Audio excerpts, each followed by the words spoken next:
դիմում եմ մեր տասնյակ հազարավոր հայրենակիցներին։ Մեր այն հայրենակիցներին, ովքեր հայաքվեի կենսաթոշակի բարձրացման այս արշավի մեջ գործուն մասնակցություն ունեցան հանրագրի ստորագրահավաքի մեջ, ինչպես նաև մասնակցություն ունեցան սոցիալական ցանցերում կենսաթոշակի բարձրացմանը վերաբերյալ քննարկումների մեջ եւ իրենց բողոքի ձայնը բարձրացրեցին, որի արդյունքում մենք միասին բոլորով կարողացանք քաղաքական օրակարգ ստեղծել, քաղաքական իրողություն փոխել Հայաստանում եւ միասնաբար իրար հետ ձեռք ձեռքի բռնած ստիպեցինք, որ այդ փոքրիկ հաղթանակը արձանագրվի։ Հաղթանակը թեև փոքրիկ է, ընդամենը 10,000 դրամի մասին է խոսքը, ոմանց պարագայում նույնիսկ ավելի փոքր, բայց սա շատ կարևոր հաղթանակ է, շատ կարևոր արձանագրում է, որովհետև այդ 10,000 դրամ թոշակը ոչ թե տրվել է տնտեսական աճի նկատառումը հաշվի առնելով, ոչ թե տրվել է գնաճը զսպելու նկատառումով, այլ տրվել է ելնելով վախից։ Վախն է եղել են կարևորագույն գործոնը այս շենքում նստածների մոտ, որ գնացել են այդ կարևոր քայլին, այդ քայլին են գնացել։ Վախը մեր 500,000 քաղաքացիների հիասթափությունից, վախը, որ նրանք այլևս իրենց չեն վստահում եւ առաջիկա ընտրություններում իրենց ձայնը չեն տալիս։ Այսպիսով այս քայլը եղել է իրենց համար նախընտրական փրկողակ։ Սա նախընտրական փրկողակ են որպես ուզում ծառայեցնել մեր տատիկ պապիկների խնդիրների հետ կապված, բայց ոչ թե այդ խնդիրները համակարգային լուծում են ուզում տալ, այլ պարզապես ընտրություններին առաջ ինչ որ բան անել, որպեսզի շնորհակալ լինել։ Իսկ մեր տատիկ պապիկները չպետք է շնորհակալ լինեն այդ 10,000 դրամի համար կամ 5,000 դրամի համար, որովհետև դա Հայաստանի Հանրապետության քաղաքացիների գումարներն է, սա մեկ, եւ երկրորդ, ձեզ տալիս են 5,000 դրամ կամ 10,000 դրամ չուզենալով, իրենց մսից կտրելով, միևնույն ժամանակ իրենք ստանալով այս շենքում նստածները եւ հատկապես նախարարները միլիոնավոր ամսական միլիոնավոր դրամների աշխատավարձեր ու պարգևավճարներ։ Ես ուզում եմ հիշեցնել, որ միայն դեկտեմբեր ամսին աշխատավարձ 13-րդ աշխատավարձ եւ պարգևավճար մոտավորապես միջինով յուրաքանչյուրը իրենցից 7 միլիոն դրամ է ստացել։ Այնպես որ սա շնորհակալության տեղ չէ, սա մեր բոլորի հաղթանակն է,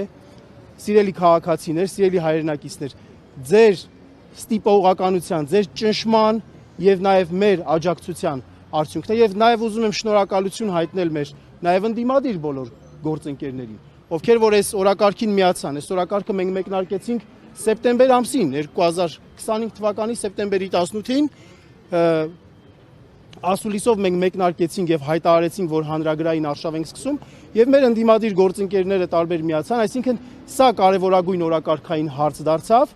եւ վախենալով մեր աճող վարկանիշից, այո, այդ վախի պայմաններում գնացին այս քայլին։ Հնարավոր է, որ շուտով սպասվում է պարգևավճարների ավելի ուժգին սերիա եւ փորձում են այսպես թոշակառուների աչքերը փակել։ Ամեն ինչ էլ հնարավոր է, բնականաբար հնարավոր է։ Տեսեք, դուք ձեր խոսքում ասացիք, որ սա իր տեսակ մեջ փրկողակ է իշխանությունների համար։ Ուզում են իրենք որպես փրկողակ։ Դեռ 3 ամիս կա, չեք կարծում, որ այլ փրկողակներ էլ հարկատուների հաշվին ունեն պահուստային։ Բնականաբար ամեն ինչ իրենց քաղաքականության յուրաքանչյուր դետալ, լինի արտաքին քաղաքականություն, սոցիալական քաղաքականություն, կրթական քաղաքականություն, ամբողջը նախընտրական տրամաբանության մեջ է։ Իրենց իշխանության գալու առաջին օրվանից, այսինքն ընտրություններով դժբախտաբար վերարտադրվելու առաջին օրվանից, նրանց գործունեության նպատակն ու տրամաբանությունը ոչ թե ժողովրդի մատից փուշ անելն է, ժողովրդի ցավին դարման անելն է, այլ պարզապես վերարտադրվելն է։ Իրենց բոլոր քայլերի տրամաբանությունը դրա մեջ է կայանում։ Իշխանության ներկայացուցիչները պնդում են, որ սա բնավ կապ չունի նախընտրական քարոզարշավի հետ,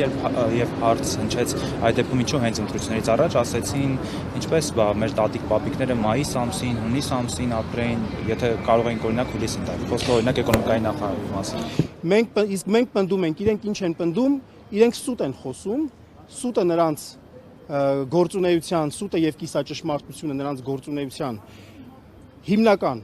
բնորոշ ցուցանիշն է։ Մենք հաստատապես ենք ասում, որ դա այդպես է,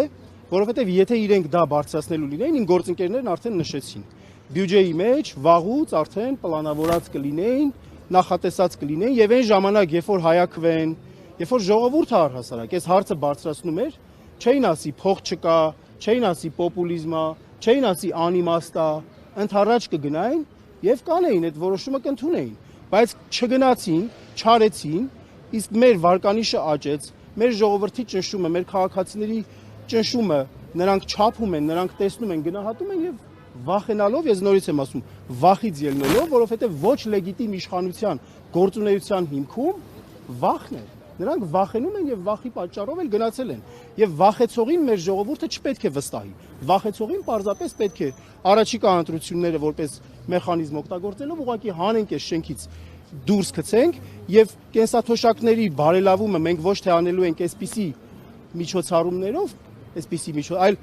նորմալ տնտեսական աճ ապահովելով մեր խոստացածը, որ 2 տարում առնվազն 50% կբարձրացնենք, մոտեցնելով թոշակառուների փողը այն աստիճանի, որ մարդիկ գոնե կարողանան իրենց ֆիզիոլոգիական նորմալ զարգացման համար անհրաժեշտ սպիտակուցները, միկրոէլեմենտները պարունակող սնունդ ունենան կամ կարողանան գոնե կոմունալ վարձմուծեն եւ ձմեռը չմրսեն։ Այսինքն նվազագույն կենսաթոշակը այսպեսի նվազագույն շեմով ինչքան պետք է։ Միջին կենսաթոշակը 75000 դրամ, պարոն Կոմենդացյան, ես ճիշտ եմ բանում, 75000 դրամ։ Այո, 75000 դրամ,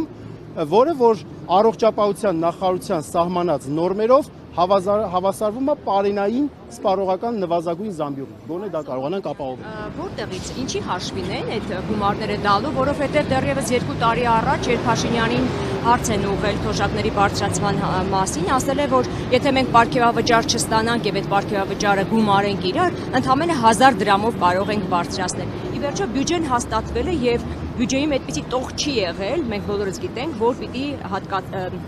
բարձրացվեն թոշակները, ինչի հաշվին, որտեղից է։ Հայաստանի Հանրապետության միլիոնավոր քաղաքացիներ առանց պարգևավճարների են ապրում եւ առանց ճոխ աշխատավարձերի են ապրում եւ ապրում են։ Չէ, միայն պարգևավճարը չի։ Երբ որ մենք ներկայացրեցինք մեր ծրագիրը, մենք այնտեղ հստակ ցույց տվեցինք փողի տեղը։ Առաջին հերթին ասելով, որ հնարավոր է տնտեսական աճը ճիշտ վերաբաշխում անել եւ տնտեսական աճի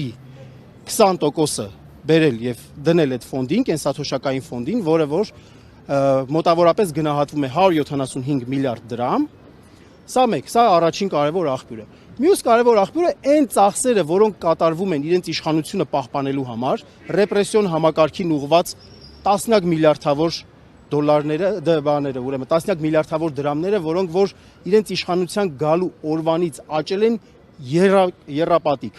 երրապատիկ աճել են, մինչդեռ ժողովրդի անվտանգության մակարդակը իջել է, նվազել է, չի բարձրացել դրա արդյունքում։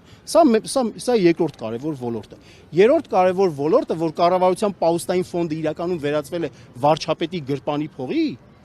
վարչապետի պահուստային ֆոնդի, որի հաշվով լինում են այնպիսի միջոցառումներ, ինչպիսիք աղոթքի նախաճաշեր,